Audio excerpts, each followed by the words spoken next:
أصدقاء المجهول السياسي، مرحبا بكم معنا في واحد الحلقة اللي غادي تبين لكم واش نتوما فعلا شاركتوا في أكبر مسرحية سياسية عشناها في التاريخ ديال هذه الحكومة هذه ولا لا. بغيت نقول لكم راه داك المدير اللي قالوا لكم عفاوه راه عفاوه، حيث أصلا ما عمره كان مدير في ذاك المستشفى أصلا. وعاد قبل غير شي أيام قليلة من هذا الشيء كامل راه تم الإعلان على أن منصب مدير المستشفى في أكادير راه منصب شاغر. ها هي الوثيقة قدامكم اللي كتأكد هذا الشيء. في 9 شتنبر الوزير نيت لونصا إعلان كيقول فيه باللي راه عندنا منصب شاغر ديال مدير مستشفى. يعني عفاو شكون؟ واش كيكذبوا علينا؟ راه نرجعوا للمفاجأة الأكبر ونشوفوا شنو واقع موراكم. قبل ما ندخلوا في التفاصيل ديال هذه المسرحية اللي خلات بزاف ديال الناس يتفرجوا فيها ويزيدوا يصفقوا عليها، نبغي نطلب منكم طلب بسيط: دعمونا باشتراك في المجهول السياسي وديروا إعجاب للفيديو باش هذه المعلومات توصل لأكبر عدد ممكن من المغاربة. مشاهدينا الكرام، هذا الشيء اللي وقع في الصحة خصوصا في مستشفى أكادير راه ماشي إصلاح، راه مسرحية بالدليل والوثيقة. نبداو بالمدير. ملي مشى السيد الوزير الأكادير ودار هذوك الإعفاءات المزعومة قال لكم عفا المدير ديال المستشفى، ولكن الدليل اللي عندنا واللي خاص كل مغربي يعرفه هو أن هذا المدير اللي قالوا عفاوه راه ما عمره كان مدير في ذاك المستشفى أصلا. وعاد قبل غير شي أيام قليلة من هذا الشيء كامل راه تم الإعلان على أن منصب مدير المستشفى في أكادير راه منصب شاغر. ها هي الوثيقة قدامكم اللي كتأكد هذا الشيء. في 9 شتنبر الوزير نيت لونصا إعلان كيقول فيه باللي راه عندنا منصب شاغر ديال مدير مستشفى. يعني عفاو شكون؟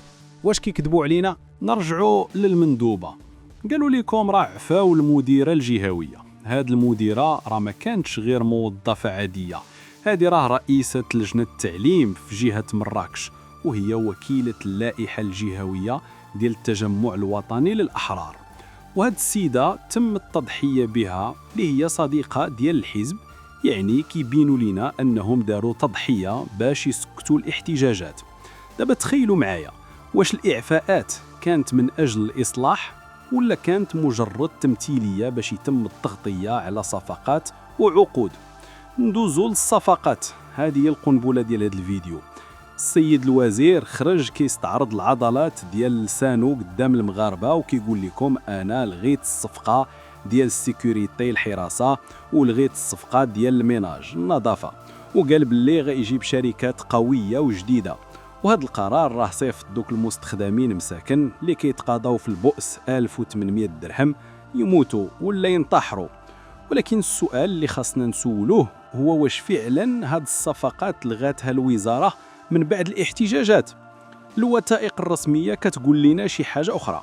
الصفقة ديال النظافة اللي التكلفة ديالها في الحصة الأولى 1,900,000,000 والحصة الثانية 1,045,000,000 راه تلونصات يوم 24 يوليوز 2025، يعني قبل من الاحتجاجات ب10 أيام بزاف. والفتح ديال الأظرفة ديال هاد الصفقة غيكون نهار 7 أكتوبر 2025، يعني هاد الشيء كان مبرمج وواجد. ونفس الهضرة كتعاود مع الصفقة ديال الحراسة. هاد الصفقة اللي الكلفة ديالها راه كتوصل ل1,700,000,000 هي بدورها تلونصات نهار 24 يوليوز 2025، والفتح ديال الأظرفة ديالها غيكون نهار 14 أكتوبر 2025. يعني السيد الوزير ملي قال لكم راني جريت على الشركات وحيدتهم من بعد الزيارة والاحتجاجات، راه ما قالش لكم الحقيقة كاملة. هاد الشيء راه كان مبرمج قبار بزاف، والاحتجاجات ديالكم نتوما راه غير سهلت لهم الأمور باش يزربوا ويدوزوا المارشي اللي بغاو بالزربة. كيقولوا لكم دوروا في المطريح حيت الناس كيحتاجوا. هاد الشيء راه المجهول السياسي كيشوفوا بعينيه. راه قالوا للوزير يقول هاد الهضره باش يدوزوا شركه بناء على الروينه اللي وقعت.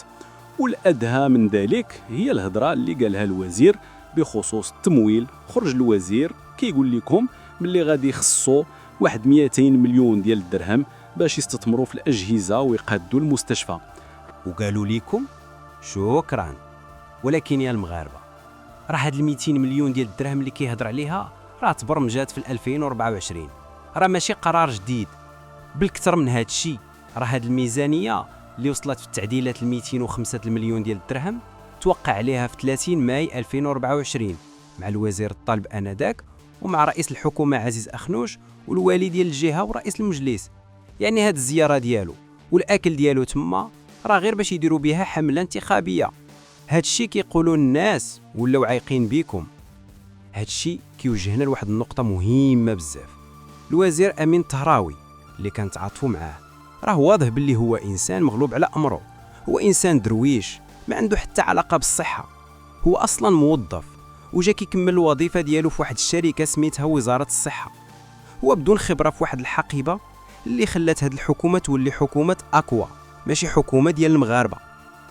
ودايرين به هادشي باش يدوزوا بزاف ديال الاشياء والصفقات ديال لي مارشي والصفقات ديال الادويه على ظهرو، حيت عارفينو ما غيقولش لا. راه هاد الحكومه كدير لينا الفتنه. الحقيبه ديال الصحه ولات كدير بها المزايدات وكيديروا بها السياسه. ونهار هبط الوزير الاكادير، هاد المدينه اللي هي اصلا كلها مشاكل، خلى حتى خرجوا الناس بالاحتجاجات، عاد جا كيجري وكياخذ قرارات ارتجاليه وكلها كذوب. وهاد المشاكل اللي في اكادير راها كبيره، راه اكادير كيجيو ليها من مدن اخرى بحال العيون وقلميم والداخله. وراه هادشي كيأكد باللي كاين مشكل في التسيير في اكادير ماشي غير بؤره وحده. عاد كاين المشكل ديال ديك البنيته اللي هزوها وداوها لمراكش، راها فضيحه. ملي كتقول عيطتي لخالتها وقلتي غنتكلف بها وانت كتصيفطيها لمراكش، هذا دليل على ان عندكم مشكل كبير في اكابير. راه خصنا نعرفوا شكون هي الشركات الجديده اللي غادي تحط. الحمد لله راه الشفافيه ولات باينه في البلاتفورم، وغادي نعرفوا شكون هاد الناس، حيت راه ولاد الشعب عندهم شركات ديال الامن الخاص والنظافه راهم كيشوميو. وعلاش؟ حيت ما عندوش الباك امبوسيبل ياخذ المارشي.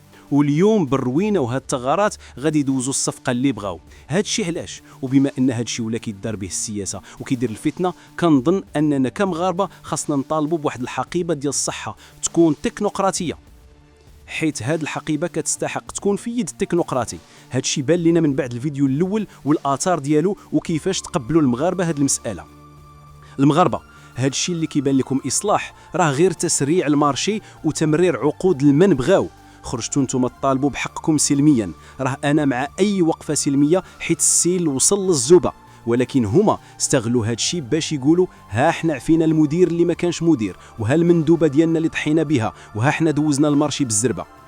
راهم قالوا باللي الصفقه ديال الحراسه اللي فيها مليار و700 مليون والحصه الثانيه مليار و388 مليون راه غيرت من بعد الاحتجاجات، ولكن حنا عارفين ان هادشي تسرع به. راه هاد الوثائق ديال الصفقات كانت واجده قبال بزاف، راه خاصنا نكونوا واعيين. وهذا الشيء اللي كيبان لنا في المجهول السياسي هو ان المشاكل في المغرب راه ما وقفاتش عند اكادير، راه يقدروا يخرجوا لكم ناس في سله ولا في الرباط ولا في كازا ولا في مناطق اخرى، حيت كلهم كيعانيوا نفس المعاناه. وخلاصه القول نبغيو نعرفوا منين جا هذا الشيء اللي كيخلي الوزير يهضر بواحد الجرأه. اللهم بارك، راه السيده المندوبه اللي تم التضحيه بها كانت كتشرح لي شنو يدير مؤخرا. هادشي كان كل ما لدينا في المجهول السياسي. ما تنساوش تبارطاجيو هذا الفيديو باش توصل الحقيقه. الله يحفظ بلادنا.